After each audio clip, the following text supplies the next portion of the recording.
सनातनी हिंदू समाज जिस दिन भी सच बोलने लगेगा उस दिन सनातन जिंदा हो जाएगा। हम झूठ बोलने के एक्सपर्ट हैं, सच को छुपाने के एक्सपर्ट हैं, सुनी सुनाई बातें करने के एक्सपर्ट हैं, मनगढ़ंत कहानियों के बनाने के एक्सपर्ट हैं।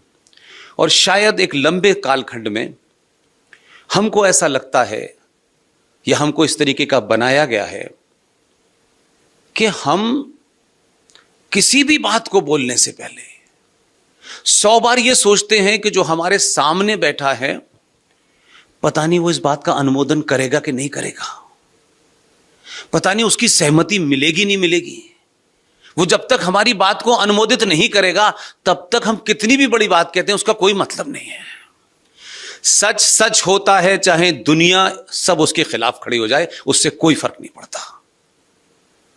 इसलिए हम ऐसे छोटे छोटे शब्द बोलते हैं, दिन में 10 बार बोलते हैं। और आजकल तो बड़े बड़े नेता टेलीविजन पे बोल रहे हैं, और नेताओं को तो शब्दों से खिलवाड़ करने का अधिकार है, लेकिन मठों में, मंदिरों में स्वामी, अनेक हमारे संत महंत, अगर वो भी वही भाषा बोलने लगेंगे, क्योंकि उनका एक उच्च स्थान है और समाज ये समझता है कि ये किसी बंधन में बंधे नहीं हैं, किसी संगठन के बंधे हुए नहीं हैं, इनके ऊपर कोई ऐसा दबाव नहीं है कि ये झूठ बोले, क्योंकि इन्होंने संसार को त्याग करके ये रास्ता चुना है, इसलिए इनको किसी का डर नहीं है।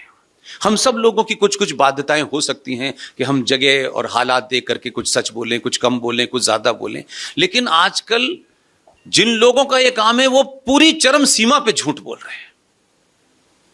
छोटे छोटे शब्दों का इतना अनर्थ किया है, इतना अनर्थ किया, और आजकल टेलीविजन पे तो खूब सुबह से लेकर शाम तक चल रहा है। हमारे साहित्य में, संस्कारों में, परंपराओं में, आस्थाओं में एक शब्द आता है धर्म।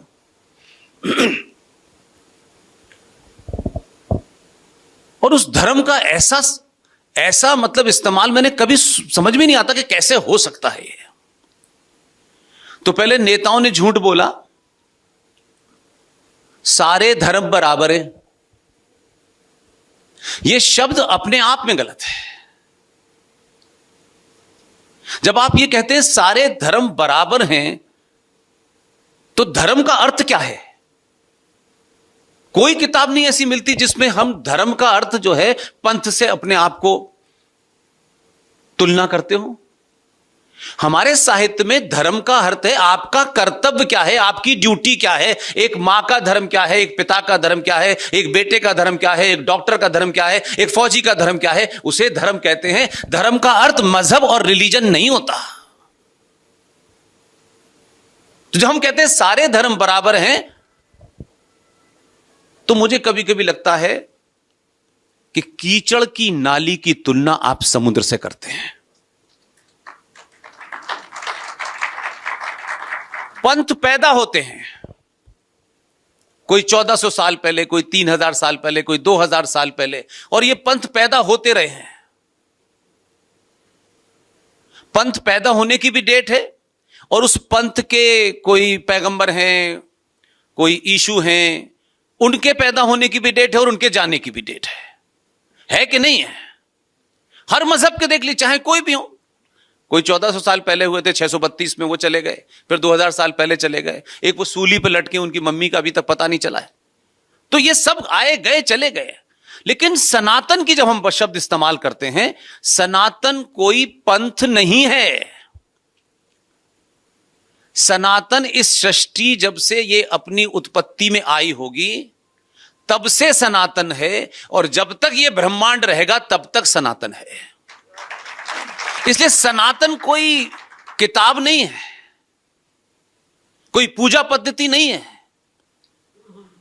इसलिए आज तो हमारे यहां बहुत सारे पुजारी हैं, बहुत सारे धर्म में बोलने वाले लोग हैं, लेकिन जब सन्यासी हुआ करते थे हजारों हजारों लाखों साल पहले, हम उस बात को शायद एक प्रॉपर तरीके से नेक्स्ट जनरेशन को कन्वे नहीं कर पाए, और कुछ डर के कारण, कुछ सर्वाइवल के कारण हमने कुछ कुछ चीजों को मिक्सिंग किया और उसको आगे बढ़ाना शुरू किया। जैसे हम लोग आपस में बातचीत में कभी कभी कहते हैं, जब किसी की मृत्यु हो जाती है तो हम कहते हैं कि भाई फला की मृत्यु हो गई और हमने आज उनको पंचतत्व में विलीन कर दिया। ये कहते थे हम कि पंच तत्वों में हमने विलीन कर दिया, लेकिन ये पांचों तत्व हैं क्या? ये तो किसी ने बनाए नहीं। कोई इसके लिए पैगंबर तो नहीं आया कि उसने तय करा कि ये पांच तत्व हैं। ये सृष्टि जिस दिन से आई है तब से ही वो पांच तत्व हैं, और उन पांच तत्व से सृष्टि चलती है, उसी पांच तत्व से मेरा जीवन चलता है। जब वो पांच तत्व काम करना बंद कर देते मृत्यु हो जाती है। और पांचों तत्व शुद्ध साइंस हैं। क्योंकि साइंस शब्द बहुत बाद में आया इसलिए हम उसको आसानी के लिए कह रहे हैं, अदरवाइज साइंस शब्द तो था नहीं।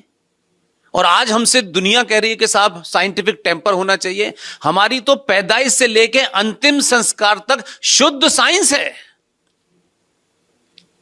इसलिए वो पांच तत्वों के बारे में जब किसी छोटे बच्चे को आपको कोई डिफिकल्ट बात कन्वे करनी होती है तो आप उसको साइंटिफिक अंदाज में नहीं समझाते हैं, आप उसको बड़े बड़े शब्दों से नहीं समझाते, क्योंकि वो उसकी समझ उतनी विकसित नहीं होती है। तो आप उसे सिंबल के माध्यम से समझा देते हैं। लेकिन पूरा सनातनी समाज उस सिंबल पर अटक गया, उससे आगे नहीं गया। जैसे एक छोटा सा मैं एग्जाम्पल देता हूं, क्योंकि मैं मानता हूं कि दुनिया में मां से ज्यादा समझदार कोई नहीं हो सकता। ये उसी की निकाली हुई डिवाइस है, किसी की नहीं है। पिताजी नौकरी करके पैसा ला सकते हैं, ये उनकी डिवाइस नहीं है। लेकिन आज जिस तरीके से हमारे यहां महिलाओं को लेकर के जब तुलना होने लगती है कि देखिए साहब जेंडर जस्टिस होना चाहिए, महिलाओं को बराबरी का दर्जा दिया जाना, ये कौन कह रहा है? ये विश्व के वो देश कह रहे हैं जो 400 साल की अपनी आजादी में एक महिला को अपने यहां राष्ट्रपति नहीं बना पाए, वो हमें जेंडर जस्टिस बता रहे हैं। और हमको लगता है कि वो अंग्रेज हैं, अमेरिका है, वो कह रहा है तो सही होगा। हमारे तो पुराने दौर को भी देख लीजिए और वर्तमान में 47 से देखना है तो 16 साल इस देश में एक महिला प्रधानमंत्री रही, और उस महिला के घर में बर्तन धोने वाली विदेशी मेहमानों की राष्ट्रपति रही। हमारे यहां जेंडर जस्टिस तो अनादिकाल से।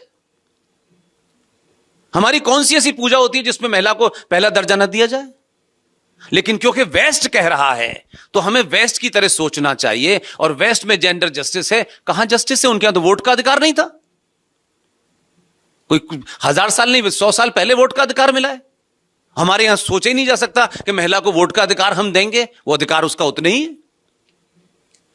इसलिए सुबह सुबह उठ करके ये बात मुझे नहीं बतानी चाहिए थी, क्योंकि स्वामी जी ने कहा कि मैं पैंट शर्ट पहनता हूं, तमाम सारी बातें कही, उसके लिए बहुत बहुत धन्यवाद। लेकिन वस्त्र शायद किसी खास अवस्था में पहने जाएं, क्या पहने जाएं वो एक अलग विषय है, उस पर नहीं जाना चाहता। हमको कहा गया कि साहब सुबह उठ करके सूरज को जल चढ़ाना चाहिए, कहा गया ये। लेकिन किसी ने, आप मुझे बता दी, किसी ने बताया कि सुबह उठ के सूरज को जल क्यों चढ़ाना चाहिए, शाम को नहीं चढ़ाना चाहिए? किसी ने नहीं बताया आपको क्यों चढ़ाना चाहिए। सुबह सुबह उठ के सूरज को जल चढ़ाना चाहिए, क्यों चढ़ाना चाहिए भाई?